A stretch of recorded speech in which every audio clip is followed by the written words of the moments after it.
इस पाकिस्तान पर कितना भरोसा किया जाए, ये 10 दिन में बिल्कुल शीशे की तरह साफ हुआ है क्या कि जिस शर्त पर डीजीएमओ ने, हमारे डीजीएमओ से बात की, पाकिस्तान के डीजीएमओ ने भारत के डीजीएमओ से, director general of military operation की, ना तो आतंकी गतिविधि होगी ना सैन्य कार्रवाई होगी, 3 घंटे बाद पाकिस्तान उसकी धज्जियां उड़ाता दिखा। कितना विश्वास किया जाए पाकिस्तान के डीजीएमओ की बात पर? देखिए गरिमा जी, पाकिस्तान की किसी भी बात पर कभी भी विश्वास नहीं हो सकता है। पाकिस्तान एक टेरर स्टेट है, एक रोग स्टेट है। उसके अंदर उनकी आर्मी का हमने रोल देखा है, पॉलिटिकल एस्टेब्लिशमेंट का तो कोई रोल है ही नहीं। वो तो सब रैली कर सकते हैं और जो फौज चाहेगी उसके हिसाब से काम करते हैं, बात बोलते हैं, लेकिन पाकिस्तान के ऊपर कभी भी ट्रस्ट नहीं किया जाता। 99 में भी यही हुआ था। लाहौर बस यात्रा चल रही थी, तब तक वो कारगिल के ऊपर अपने सैनिकों को लेकर बैठ चुका था और यही उन्होंने 71 के बाद क्या सारे वादों से मुकर गई है। तो पाकिस्तान के ऊपर कभी भी ट्रस्ट नहीं किया जा सकता। और ये 2-3 दिन के अंदर जो सीज फायर हुआ, हम सोच रहे हैं इसमें वो पलट जाएंगे और भीख मांग के अब आगे काम नहीं करेंगे। इससे भी हमें जो अपने आप को संतोष नहीं करना चाहिए कि अब वो उनकी फौज को सबक सीख गए।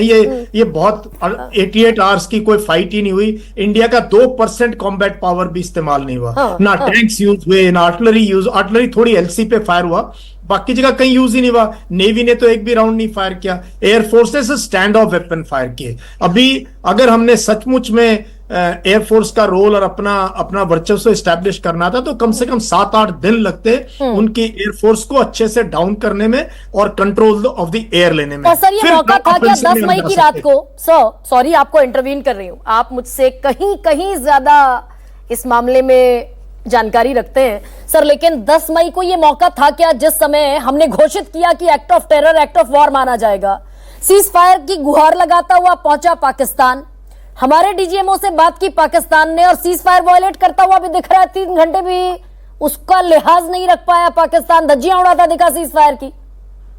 अभी भी ड्रोन्स, ड्रग्स और वेपन्स को लेके तो रोज अखबारों में खबर आ रही है कि पंजाब के इलाके में, राजस्थान के कई इलाकों में ड्रोन जो है यूज हो रहे हैं ड्रग सप्लाई करने के लिए और वेपन सप्लाई करने के लिए। देखो ये हरकतों से पाकिस्तान बाज आएगा नहीं। मैं ये कहता हूं हमें इंश्योर करना चाहिए कि एलसी के एरिया में जीरो इन्फिल्ट्रेशन हो, वो हमारा काम है। हमें अपनी इंटेलिजेंस एजेंसीज का काम, उनकी किस प्रकार से कोऑर्डिनेशन हो, उस पर काम करना चाहिए। इंटरनली स्ट्रांग होना बहुत जरूरी है भारत के लिए इस टाइम पे।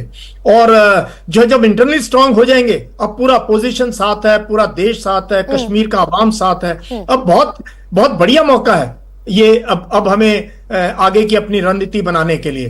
तो और न्यूक्लियर की जो बात है गरिमा जी, बता दूं कि मैंने अपनी जो है काफी पढ़ाई आखिरी के 8-10 साल जो है न्यूक्लियर फील्ड को, न्यूक्लियर डेटरेंस को लेके, एनएफयू को लेके करी है। ये न्यूक्लियर का मैं आपको गारंटी दे सकता हूं आपके दर्शकों को, अगर आधा पाकिस्तान भी बर्बाद हो जाए तो भी किसी जनरल की इतनी हिम्मत नहीं है कि न्यूक्लियर स्ट्राइक कर सके, इवन विद इन पाकिस्तान। तो ये तो फालतू की हम बात, मतलब ये एक बोगस नैरेटिव है कि न्यूक्लियर, ये सेबर रैटलिंग है और इसको तो मतलब इसकी तो बात करना भी, क्योंकि लोग घबरा जाते हैं सुन के न्यूक्लियर की। तो मैं हर बार कहता हूं भाई न्यूक्लियर की कोई चांस ही नहीं है। वाइल्डेस्ट ड्रीम में भी अगर पाकिस्तान के आर्मी हेडक्वार्टर भी तबाह हम कर देते तो भी चांस नहीं था कि न्यूक्लियर। तो सर ये डोनाल्ड, ये फिर समझाइए ना, आप डिकोड कीजिए इसको। ये डोनाल्ड ट्रंप जो कहते दिख रहे हैं कि हमने we stopped nuclear conflict, being a economic power of the globe, being on such a responsible position, president of the United States of America, why is giving such statements? Donald Trump की बात, Rubio की, इस administration की तो मतलब कौन सी बात पे ही अटकते हैं? कहां पर इनकी कौन सी, चाइना के अगेंस्ट टैरिफ लगाए, 15 दिन में मुड़ गए वापस। पुतिन को बोला 30 दिन में लड़ाई खत्म कर देंगे, अब 4 महीने को होने को सीज फायर की कोई बात नहीं हो रही है। इनकी ईरान के साथ बात हो रही, वहां पर भी। तो डोनाल्ड ट्रंप की ये जो एडमिनिस्ट्रेशन है, ये बहुत ही इनकी कोई भी चीज के ऊपर विश्वास नहीं किया जा सकता। और ये बड़ा अच्छा मौका है गरिमा जी कि हमें ज्यादा यूएस की तरफ नहीं झुकना चाहिए। US is most untrustworthy. US की दोस्ती भी खतरनाक है और दुश्मनी भी खतरनाक है। इससे दूर का रिश्ता बनाए रखें। ये सिर्फ 2 ही चीजें चाहता है यूएस हमसे। हमें समझना चाहिए गरिमा जी क्या चाहता है यूएस से। यूएस से हमसे चाहता है कि हम उसके बिहाफ पे चाइना को कंटेन करें इंडो पैसिफिक में, और दूसरा सामान बेचना चाहता है। वो F-35 से लेके विस्की बेचना चाहता है यहाँ पे। तो वो तो चाहेगा कि भारत और पाकिस्तान कॉन्फ्लिक्ट में उलझे रहे। बिल्कुल बिल्कुल यही चाहेगा, और यही चाइना भी चाहता है कि हम इस अपने रीजन से ग्रो ना करें, अब यहीं पर पहले पाकिस्तान से करते रहें, हमारे मनमुटा पड़ोसियों से रहें। कोई हमें चाहेगा नहीं कि हम इस रीजन से बाहर निकल के एक रिस्पॉन्सिबल डेमोक्रेटिक पावर की तरह अपना रोल अदा करें। तो पाकिस्तान को सर फंडिंग जो मिल रही है अमेरिका से, अमेरिका की शह पर IMF से, तो भारत, आप ये बता दीजिए सर आज दर्शकों को कि भारत के पास परमानेंट इलाज क्या है इस आतंकिस्तान का? देखो, अभी तो नहीं हुआ ना परमानेंट इलाज?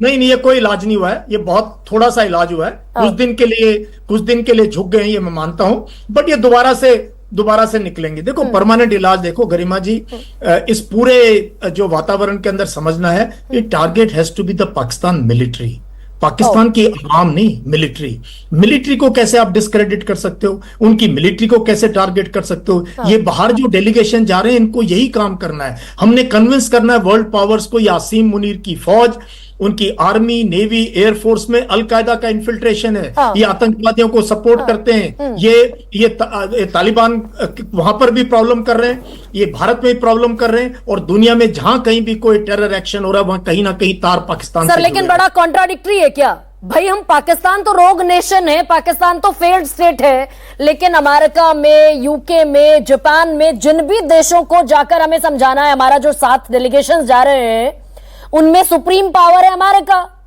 अमेरिका तो ड्यूअल डिप्लोमेसी के तहत खेल रहा है, तो यानी कि क्या ये फायदेमंद होगा? क्या हम भाई, जो अमेरिका जानबूझकर उसको करना है व्यापार, ट्रेड करना है, हथियार बेचने, पाकिस्तान को भी बेचने, हो सकता है आगे आने वाले वक्त में भारत को भी बेचने हो।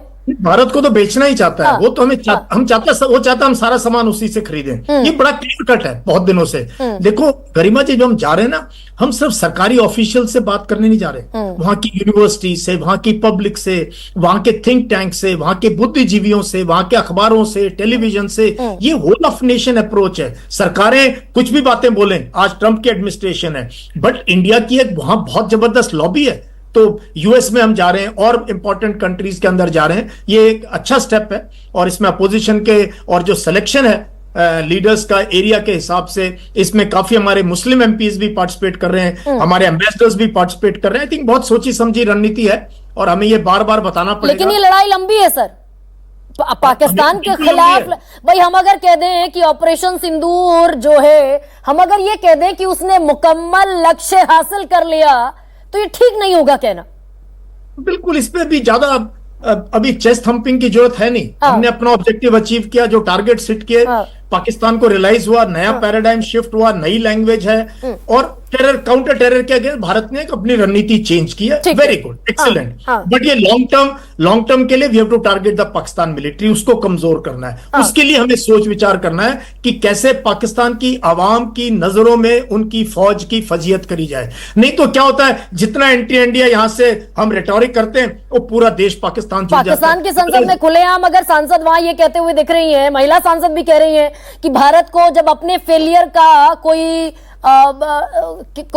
ढूंढना होता टारगेट, तो वो पाकिस्तान को टारगेट बना देता। They are not accepting that they are क्या कहें उसको, कि न्यूट्रिशन दे रहे हैं वो आतंकियों को।